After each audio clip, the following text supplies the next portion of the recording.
सिरहाने बैठे हैं आज मुझ पे हक जताने वाले, और दबा तक न करा सके गंगा जल पिलाने वाले।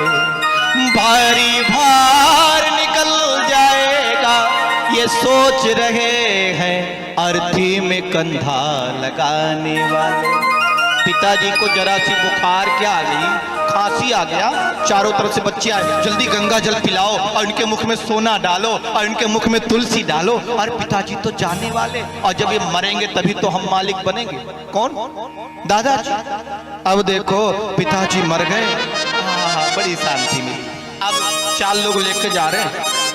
देखो बराबर बराबर बंटवारा होना चाहिए। पिताजी को जलाया नहीं कि बंटवारे की बात शुरू है। सिरहाने बैठे हैं आज मुझ पे हक जताने वाले, और तबा तक न करा सके गंगा जल पिलाने वाले। भारी भार निकल जाएगा ये सोच रहे हैं अर्थी में कंधा लगाने वाले। भार निकल जाएगा जिसके पास स्वार्थी दुनिया। मोह का क्षय होना ही मोक्ष है। जब हमारे मोह का क्षय हो जाए तो व्यक्ति का मोक्ष हो जाता है। मोक्ष धर्म बताया, स्त्री धर्म बताया, भगवत धर्म बताइए। भगवत धर्म क्या है? जो भगवान का है भगवान को ही अपना बना लो। हम भगवान के, भगवान हमारे। हम राम जी के, राम जी हमारे। हम राम जी के, राम जी हमारे। हम राम जी के, राम जी हमारे। हम राम जी के, राम जी हमारे हैं। हम राम जी के, राम जी हमारे हैं। हम राम जी के, राम जी हमारे हैं। हम राम जी के, राम जी हमारे हैं। बड़ी बात बताई। और भीष्म पितामह बताते बताते कहा, अब मैं गोविंद से अपनी पर्सनल बात करना चाहता हूं। और बताते बताते भीष्म पितामह ने कहा, धर्मराज युधिष्ठिर, ऐसे जीवन में काम मत करना। अगर तुम्हारे सामने कोई अन्याय कर रहा है तो उसे अन्याय मत करने देना, और अगर तुम उस अन्याय को विरोध नहीं कर सकते हो तो फिर वहां से चले जाना, उस अन्याय को देखना मत। और इतना बोल ही रहे थे कि वहां बैठी थी द्रौपदी, वो खिलखिला के हंस पड़ी। जब द्रौपदी हंस पड़ी, भीष्म पितामह ने कहा, पुत्री आप हंसी क्यों? बोले, नाना पितामह कुछ नहीं। मैं आपसे बताऊं, भीष्म पितामह के सामने तो कुंती मैया भी ठीक से नहीं बोलती, इतने बड़े हैं वो। और द्रौपदी मैया खिलखिला के हंस पड़ी। भीष्म पितामह ने कहा, पुत्री मैं किसी के कुढ़न को लेकर के नहीं मरना चाहता। पुत्री, नेक घर की जो नारियां होती हैं बिना कारण के तो मुस्कुराती भी नहीं, और तुमने तो खिलखिला के हंस दिया। बताओ तुमने क्यों हंसा? कुंती मैया ने कहा, द्रौपदी तुम सच सच बता दो क्यों हंसी? द्रौपदी ने कहा, पितामह तो सुनो, मैं बताना तो नहीं चाहती थी, लेकिन सुनो। जब दुष्ट दुशासन मेरा चीर हरण कर रहा था, ये दुशासन जब मेरी साड़ी खींच रहा था, तो उस सभा में आप भी बैठे थे, धृतराष्ट्र की सभा में, और उस सभा में सबसे बड़ा सिंहासन आपका था। और पितामह मैंने आपसे भी प्रश्न किया था। क्या प्रश्न किया था?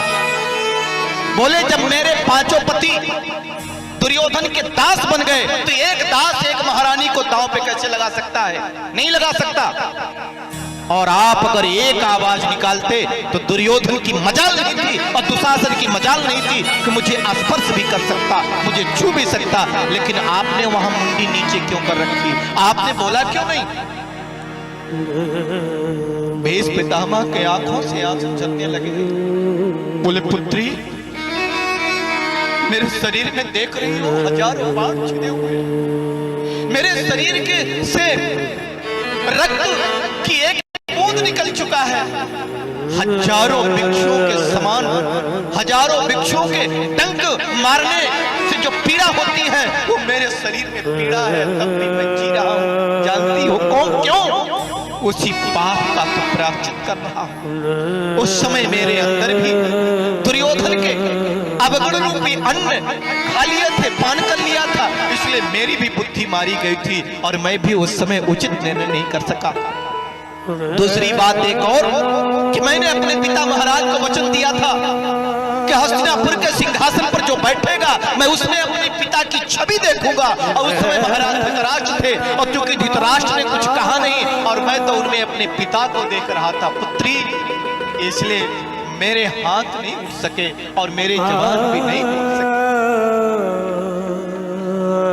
लेकिन अब वो जो पाप भी मुझसे अनजाने में ही हो गया, अब मेरे अंदर वो पाप नहीं रहा, अब मैं शुद्ध हो गया, क्योंकि मेरे शरीर से रक्त की एक एक बूंद निकल चुकी है। और कहते कहते भीष्म पितामह भगवान कृष्ण की ओर देखने लग गए। भगवान ने कहा, पितामह आप जैसे महापुरुष को तो और जीना चाहिए। बोले नहीं गोविंद, अब मैं जीना नहीं चाहता, मैं एक विनती आपसे करता हूँ। क्या? इति मति रूप कल्पिता वितृष्णा भगवती शाश्वत पुंगमे विभूम्नि शशुकमुपगते क्वचित् हन्तुं प्रकृतिमुपयोषे यदप्रवाह त्रिभुवन कवनं तमालवर्णं रविकार्य गौराम्बरं दधाने इति मत रूप कल्पिता वितृष्णा। देखो कोई कथा अगर आप आरंभ करते हैं तो अथा बोलते हैं, और जब अंत करते हैं तो इति बोलते हैं। भीष्म पितामह शुरू में बोलते इति, इति का अर्थ क्या है? माने ये मेरी इस जीवन की अंतिम स्तुति है, इसके बाद मैं आपकी स्तुति नहीं कर पाऊंगा।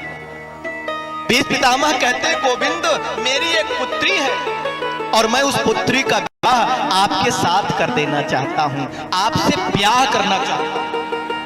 अर्जुन जी खड़े थे, भीष्म पितामह के बड़े मुंह लगे थे। अर्जुन ने कहा, पितामह शादी तो की नहीं, आपकी पुत्री कहाँ रही?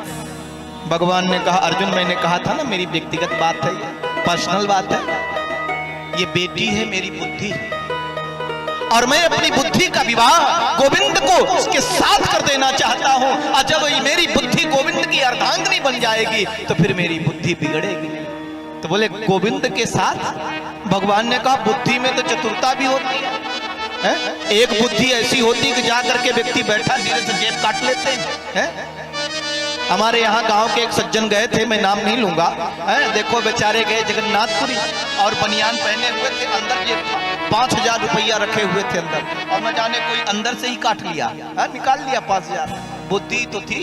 लोग कथा सुनने आते हैं, अच्छे अच्छे जूते चप्पल उतार के कथा में बैठते हैं, और कुछ लोग ऐसे आते हैं अपनी विनोबा ट्रांसपोर्ट की गाड़ी लेकर के और पैर रूपी गाड़ी को दूसरे के नए नए जूते चप्पल में जमा करके धीरे से खिसक जाते हैं। लोग देखते ही जाते हैं मेरा जूता चप्पल किधर गया। ये भी तो बुद्धि है। कैसी कैसी बुद्धि कहाँ कहाँ लोग उपयोग करते हैं। क्या कहना, ये बुद्धि बड़ा षड्यंत्र भी करती है, क्षण में क्या कर दे और क्षण में क्या न कर दे। भीष्म पितामह ने कहा मेरी बुद्धि अब दुर्बुद्धि नहीं रही, मेरी बुद्धि अब निर्मल हो गई है, और जो निर्मल है वो आपको पसंद है। निर्मल मन जन शोभो ही पावा, निर्मल मन जन शोभो ही पावा, मोहि कपट जल शीतल भावा, मोहि कपट जल शीतल भावा। भगवान कहते हैं जिसका मन निर्मल है वो मुझे प्राप्त कर लेता है, जिसके अंदर छल है, जिसके अंदर द्वेष है, जिसके अंदर कपट है, वो मुझे प्राप्त नहीं कर सकता।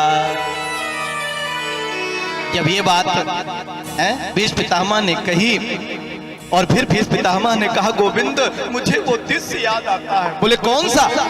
बोले जब महाभारत आरंभ होने वाला था तो भगवान श्री कृष्ण से अर्जुन भी सहायता मांगने के लिए गए और दुर्योधन भी सहायता मांगने के लिए गए। लेकिन पहले दुर्योधन गए, भगवान सो रहे थे, दुर्योधन गया तो भगवान के सर के पास में जो कुर्सी रखी थी, सिंहासन रखा था, उस पर बैठ गया। अर्जुन जी गए, भगवान सो रहे थे, भगवान के चरणों के सामने हाथ जोड़ के खड़े हो गए। भगवान की नींद खुली, अर्जुन को देखा, बोले अर्जुन कब आए? अर्जुन ने कहा अभी अभी आया प्रभु। उधर दुर्योधन ने कहा मैं भी आया हूं, मैं इनसे पहले आया हूं। भगवान ने कहा मैंने पहले तो अर्जुन को ही देखा। अर्जुन ने कहा नहीं भगवान, ये मेरे से पहले आए। अच्छा, भले ही पहले आए, लेकिन पहले तो मैंने अर्जुन को ही देखा, लेकिन बताओ कैसे आना हुआ, सुनूंगा तुम दोनों का। अर्जुन ने कहा प्रभु, अब आपको मालूम है हमारा कौरवों का युद्ध ठन गया है, इसलिए मैं आपसे मदद मांगने आया हूँ। दुर्योधन ने कहा गोविंद, मैं भी आपसे मदद ही मांगने आया हूँ, क्योंकि आप मेरे भी रिश्तेदार हैं। भगवान ने कहा अच्छा ठीक है, तो मैं मदद दोनों की करूंगा, लेकिन एक शर्त है। बोले क्या? बोली एक और मेरी नारायणी सेना रहेगी, और जो मेरी सेना युद्ध करेगी, और एक और मैं निहत्था रहूंगा, अकेला रहूंगा, युद्ध नहीं करूंगा, रथ हो तो हाँक दूंगा, बस उपाय बता दूंगा, बताओ क्या चाहिए। अर्जुन ने कहा भगवान, मुझे आपकी सेना नहीं चाहिए, मुझे आप ही तो चाहिए, रथ ही तो चलाने वाला चाहिए। देखना इंद्रियों के नखोड़े भगे, इनमें हरदम ये संयम के कोड़े लगे, अपने रथ को सुमार्ग लगाते चलो, कृष्ण गोविंद गोपाल गाते चलो, कृष्ण गोविंद गोपाल गाते चलो, कृष्ण गोविंद गोपाल गाते चलो। भगवान ने अर्जुन ने भगवान से कहा प्रभु, बस रथ हाँकने वाला ही तो चाहिए, इंद्रिय रूपी रथ को ही तो हाँकने वाला चाहिए। 5 कर्मेंद्रियां, 5 ज्ञानेंद्रियां, 11वां मन। कहते हैं ये जो इंद्रियां हैं, आंख कान हाथ पैर है, एक प्रत्यक्ष इंद्रिय है जो दिखाई देता है, और एक कर्म इंद्रिय है जिससे हम काम करते हैं, और इंद्रियां जब एकाग्र हो जाए तो क्या कहना। बोले आत्मा की भी रथी हैं घोड़े है, और जो ले जाते हैं मोक्ष की ओर, अगर उसकी लगाम भगवान के हाथ में हो जाए तो जरा बताओ वो फटकेगा क्या व्यक्ति? जाएगा। बस प्रभु यही तो चाहिए।